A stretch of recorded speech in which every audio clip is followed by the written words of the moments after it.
মেয়েকে ডাকো। এতদিন ধরে এত চেষ্টা করলাম নিজেরে লুকিয়ে রাখার জন্য, পারলাম না। আপনাদের জন্য বের হয়ে আসতেই হইল।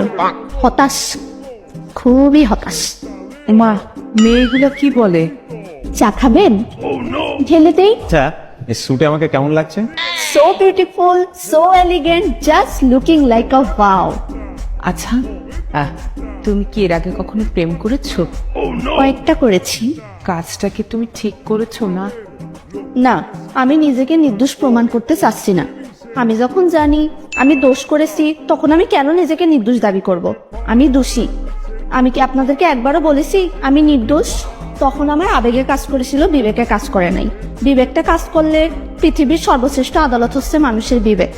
তখন যদি আমার বিবেকটাই কাজ করতো, তাহলে আমি এত বড় ফাঁসের মধ্যে জড়িয়ে যেতাম না। তুমি লেখাপড়া কি করেছো?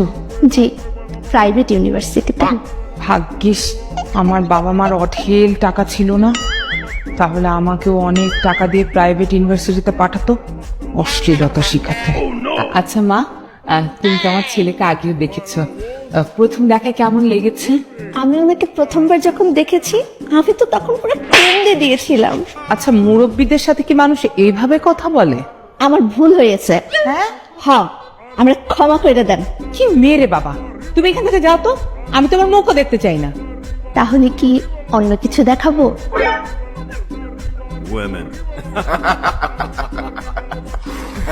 তোমাকে আজকে খুবই সুন্দর লাগতেছে।